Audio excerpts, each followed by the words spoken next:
베푸르신 은혜 때문에 내가 구원받은 사람이 되었다, 이 사실을 늘 기억하며 늘 그 구원의 감격에 감사하며 살아갈 수 있는 여러분의 평생이 되기를 소망합니다. 인사하겠습니다. 은혜와 평강이 성도님들에게. 아멘. 인사하시죠. 오늘도 예배 자리 나온 여러분 모두에게 하나님의 은혜와 평강이 충만하게 흘러넘치기를 소망합니다. 이기주 작가가 쓴 사랑은 내 시간을 기꺼이 건네주는 것이다, 이런 제목의 책이 있습니다. 본문에 보면 이런 내용이 나옵니다. 어제는 노트북을 켜고 사람을 입력하려다 실수로 삶을 쳤다. 이런 경험이 있으시죠? 그러고 보니 사람에서 슬며시 받침을 바꾸면 사랑이 되고, 사람에서 은밀하게 몸을 빼면 삶이 된다. 세 단어가 닮아서일까? 사랑에 얽매이지 않고 살아가는 사람도, 사랑이 끼어들지 않는 삶도 없는 듯하다. 작가는 사람과 사랑, 그리고 삶이 닮았다라고 생각하는 것 같습니다. 사람에서 받침 하나만 바꾸면 사랑이 되어지고, 또 사람에게서 몸을 빼고 글자를 만들면 삶이 되어지니까 어떻게 보면 맞는 말처럼 들리기도 합니다. 실제로 이 세 단어가 하나의 어원에서 출발했다, 이렇게 주장하는 사람들도 있으니 말입니다. 작가는 이 책에서 사랑을 이렇게 이야기하고 있습니다. 우리는 시간을 공유하는 사람들과 의미 있는 관계를 맺으며 살아간다. 특히 사랑은 내 시간을 상대에게 기꺼이 건네주는 것이다.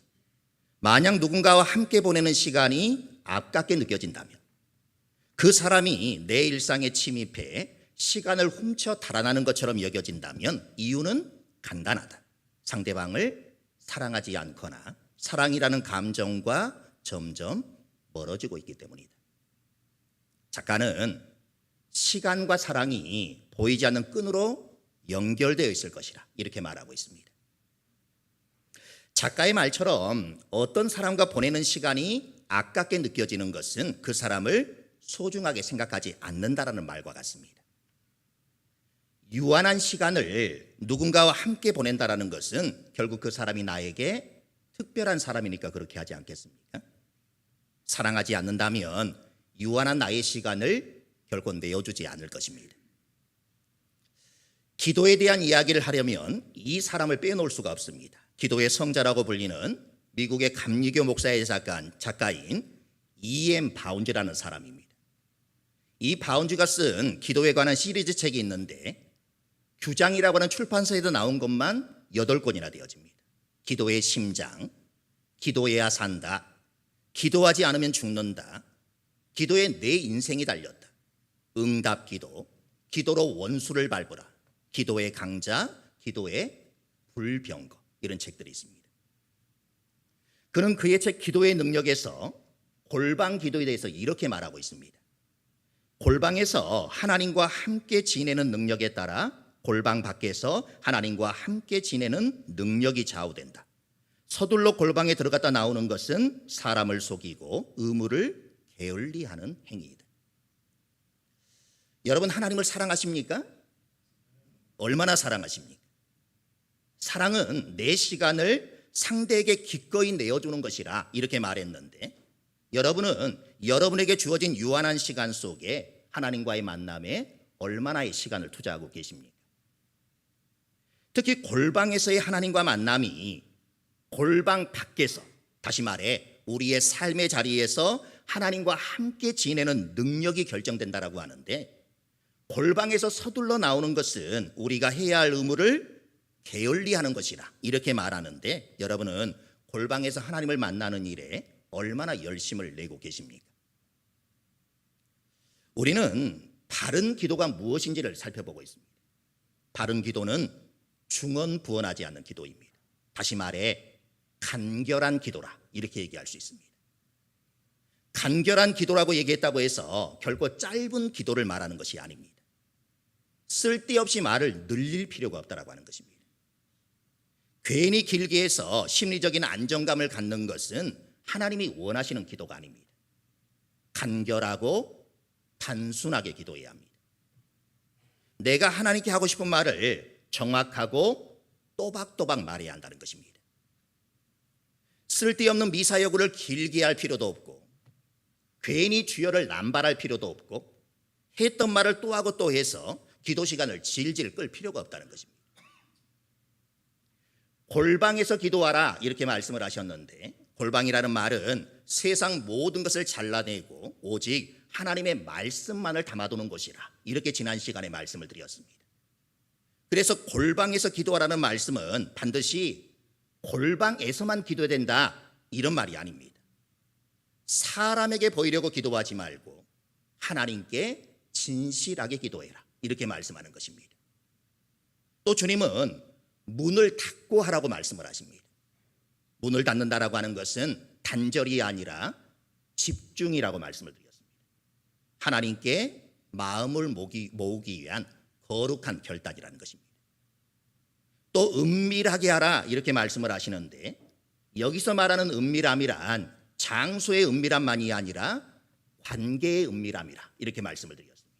다른 말로 하면 하나님과 나 사이의 친밀함이라 이렇게 말할 수 있습니다.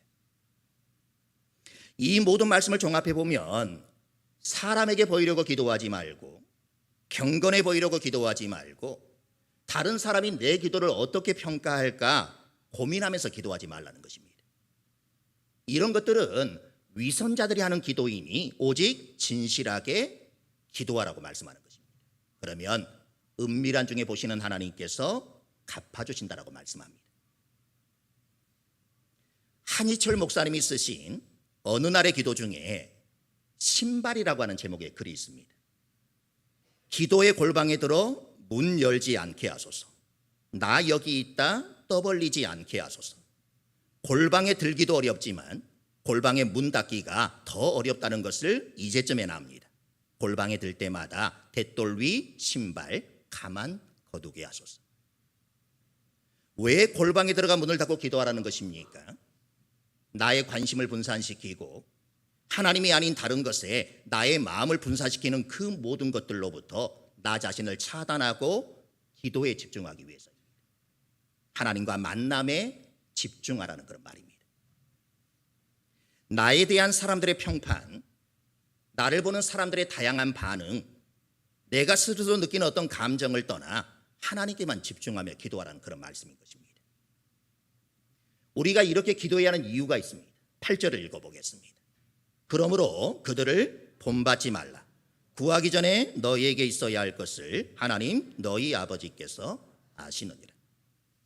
여기에 기도의 가장 중요한 원리가 나옵니다. 우리가 같은 말을 반복하면서 오랜 시간 기도할 필요가 없는 이유가 무엇입니까? 하나님을 통제하고 조정해서 내가 원하는 것을 얻기 위해 난리법석을 떨며 기도할 필요가 없는 이유가 무엇입니까? 구하기 전에 너희에게 있어야 할 것은 하나님 아버지께서 다 아시기 때문이다. 이렇게 말씀합니다. 이렇게 말씀을 드리면 또 오해하는 분들이 계시겠죠. 그러면 어차피 하나님께서 우리에게 필요한 모든 것을 다 아시니 기도할 필요가 없지 않느냐, 이렇게 생각할 수도 있습니다. 그런데 성경은 명백한 어조로 많은 곳에서 우리에게 기도할 것을 수없이 명령하고 있습니다. 따라서 8절 말씀을 성경 전체의 맥락과 어울리게 해석하는 것이 올바른 해석일 것입니다. 그렇다면 구하기 전에 이미 아신다, 이 말씀은 도대체 무슨 뜻이겠습니까? 우리가 세 가지를 생각해 봐야 합니다. 첫째는 하나님은 결코 우리에게 조정당하시는 분이 아니라고 하는 것입니다. 기도의 분량이 쌓였다고 하나님께서 부담을 갖고 기도를 들어주시는 것이 아니라고 하는 것입니다. 이 말은 무슨 말인가? 하나님, 이 정도 기도했으면 이제 들어주셔야 하는 것 아닙니까? 이렇게 말할 수 없다는 것입니다. 목숨을 걸고 기도한다고 해서 하나님이 기도를 들어주셔야 하는 의무가 있는 것도 아닙니다. 우리는 그 어떤 기도로도 하나님의 뜻을 통제할 수 없습니다. 나무를 뽑으면서 기도한다고, 울부짖으면서 기도한다고, 오랜 시간 기도한다고 하나님께서 들어주시는 것이 아닙니다. 우리의 그 어떤 수고도 기도 응답의 근거가 될 수 없다는 것입니다. 한때 야베스의 기도다, 하나님의 보좌를 움직이는 기도다, 왕의 기도다, 이렇게 얘기를 하면서 어떻게 해야 100% 응답받는 기도를 할 수 있는지 기도의 방법론들이 유행한 적이 있습니다. 그런데 여러분, 그런 것은 없습니다. 기도 응답의 여부는 하나님께 달려 있는데 이렇게 하면 기도가 응답된다, 이런 기도의 방법론이 무슨 의미가 있겠습니까? 중요한 것은 우리 기도의 대상이신 하나님을 어떤 분으로 알고 기도하느냐에 달려 있다는 것입니다. 계속해서 조르고 떼쓰고 닥달하면 그 대가로 내가 원하는 것을 마지못해 주는 그런 존재로 보느냐, 아니면 나의 필요를 아시고 돌보시는 사랑의 아버지로 보느냐. 예수님은 5절부터 8절까지 해서 계속해서 우리의 기도의 대상을 내 아버지, 내 아버지, 너희 아버지라 이렇게 분명히 밝히고 계십니다. 우리는 아버지가 어떤 분이신지 분명히 알고 그분의 자녀로서 기도로 아버지께 나아가야 한다는 것입니다. 대표적인 사건이 열왕기상 18장에 나옵니다. 엘리야와 바알 선지자들의 대결인데 바알 선지자가 450명이 하루 종일 기도를 합니다. 성경은 그들이 바알이여 우리에게 응답하소서, 이 말을 미친 듯이 떠들었다라고 합니다. 아침부터 저녁까지 같은 말을 반복하면서 기도했는데 아무런 응답이 없었습니다. 이때 엘리야가 나서서 아주 간결하게 기도를 합니다. 열왕기상 18장 37절을 읽어보겠습니다. 이 백성에게 주 여호와는 하나님이신 것과 주는 그들의 마음을 되돌이키심을 알게 하옵소서.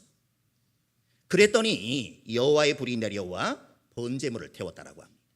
하나님은 엘리야의 기도에 즉각 응답해 주셨다는 것입니다. 여기서 말하고자 하는 것이 무엇입니까?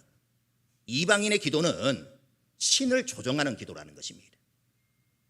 그들은 말을 많이 하여야 들으실 줄 생각해서 말을 많이 하고 크게 소리를 지르고 오랫동안 기도를 해서 기필코 신의 마음을 움직이고 말겠다, 이렇게 기도한다는 것입니다.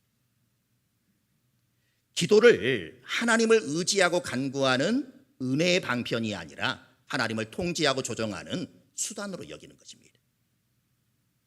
오랫동안 기도해서 내가 하나님을 조정하고 말겠다, 내가 원하는 것을 얻어내고 말겠다, 이러한 생각은 그리스도인의 기도가 아닙니다. 이방인의 기도인 것입니다. 기도는 여러분 공로가 아닙니다. 기도는 우리가 하나님께 무엇인가를 당당하게 요청할 수 있도록 쌓아가는 적립금과 같은 것이 아닙니다. 하나님은 우리의 기도를 들어주실 아무런 의무가 없습니다. 오랫동안 기도한다고, 같은 말을 반복해서 간청한다고, 말을 많이 한다고 하나님께서 기도를 들어주셔야 하는 것은 아니라고 하는 것입니다. 두 번째로, 그렇다면 왜 기도해야 하는가? 구하기 전에 있어야 할 것을 이미 알고 계신다면 기도할 필요가 없는 것이 아니겠습니까? 이 부분에 대해서는 칼빈이 아주 명확하게 설명을 해주고 있습니다. 우리 함께 읽어보겠습니다. 하나님이 우리에게 무엇이 필요한지를 우리가 아뢰기 전에 미리 아시고 계시다면 기도의 유익은 도대체 어디에 있단 말인가? 기도의 목적 자체를 알게 되면 이 문제는 쉽게 해결이 된다. 믿는 자들은 하나님께 그가 모르고 계시는 일들을 알려드리기 위해서, 또는 하나님을 부추겨서 그의 의무를 다하시게 하기 위해서, 또는 주재하고 계시는 하나님을 강권하기 위해서 기도하는 것이 아니다. 정반대로 믿는 자들이 기도하는 것은 하나님을 찾고자 하는 마음이 그들 속에서 일어나게 하기 위해서, 그리고 하나님의 약속들을 묵상함으로써 그들의 믿음이 발휘되도록 하기 위해서, 그리고 그들의 염려를 하나님께 쏟아놓음으로써 그 염려들로부터 벗어나기 위해서, 즉 한마디로 말해서 그들 자신 및 다른 사람들을 위하여 그들이 모든 선한 일들을 오직 하나님으로부터만 주어지기를 소망하고 기대한다는 것을 분명하게 밝히기 위해서이다. 한마디로 말해서 기도는 하나님만을 믿고 의지한다라고 하는 신앙의 표현의 절정이라고 하는 것입니다. 여러분, 우리가 하나님을 믿는다는 것을 어떻게 표현할 수 있겠습니까? 우리가 하나님을 왕으로 섬기고 하나님의 영광을 위해 살며 하나님만이 우리의 통치자가 되신다는 믿음을 어떻게 드러낼 수 있겠습니까? 그것이 바로 기도라고 말씀하는 것입니다. 기도의 자리에 앉아서 하나님께 간구할 때 우리의 믿음이 진정으로 드러나는 것입니다. 성경을 공부하는 것 중요합니다. 가난한 사람을 돕는 것도 신앙인으로서 가져야 할 아름다운 신앙의 모습입니다. 하지만 이것들은 믿지 않는 사람들도 얼마든지 할 수 있습니다. 반면에 기도는 어떻습니까? 참된 기도는 믿음이 있는 사람들만 할 수 있습니다. 참된 간구는 하나님을 정말 의지하는 사람만 할 수 있는 것입니다. 기도하지 않는 사람은 입으로 무엇을 말하든지 간에 하나님을 신뢰하지 않는 것입니다. 하나님을 왕으로 인정하지 않는 것입니다. 자기가 자기 인생을 살아가는 이방인과 다를 바가 없습니다. 마지막 세 번째 중요한 단어가 하나 있습니다. 아버지라고 하는 단어입니다. 예수님은 의도적으로 하나님을 너희 아버지라 이렇게 말씀을 하십니다. 여러분, 아버지는 어떤 분이십니까? 공급하시는 분이십니다. 물질을 공급하고 사랑을 공급하고 안전과 돌봄을 공급해 줍니다. 하나님께서 우리의 아버지가 되신다는 말은 하나님께서 우리를 돌보시고 우리의 필요를 채우신다는 말과 같은 말이라는 것입니다. 하나님은 우리에게 있어야 할 것들을 공급해 주시는 분이십니다. 그렇기 때문에 우리는 이방인처럼 난리법석을 떨면서 기도할 필요가 없는 것입니다. 은밀한 기도의 자리에서 우리는 특별히 아버지라고 하는 이 호칭의 무게를 다시 한번 배우게 됩니다. 아버지께 기도한다는 것은 하나님이 내 삶의 주관자이시며 동시에 내 생명의 보호자이심을 믿는 것입니다. 세상은 우리를 실적과 성과로 평가합니다. 그러나 아버지는 자녀를 존재 자체로 사랑하신다는 것입니다. 그러므로 은밀한 기도는 우리가 실패한 날에도 가능합니다. 사람들로부터 칭찬받지 못한 날에도 가능합니다. 문제와 상황으로 인해 낙심한 날에도 가능합니다. 은밀한 자리에서의 탄식은 하늘을 울립니다. 왜냐하면 그 탄식은 그리스도 안에서 자녀된 자들에게 주어진 특권이기 때문입니다. 하나님께서는 그 탄식을 갚아주신다라고 하는 사실입니다. 때로는 눈물의 이유를 제거해 주시기도 하고 때로는 눈물 가운데서도 하나님을 찬송할 수 있도록 강하게 하심으로 우리를 갚으신다는 것입니다. 어떤 방식이든 하나님은 반드시 자녀를 놓치지 않으십니다.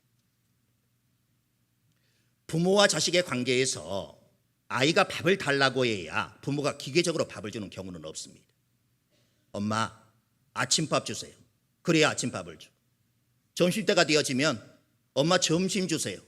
그러면 엄마가 점심을 주고 저녁때가 되어지면 엄마 저녁밥 주세요.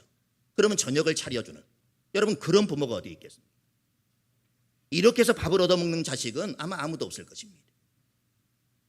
오히려 자식은 노느라 정신이 없지만 엄마는 그 자녀의 밥을 먼저 챙기는 것입니다.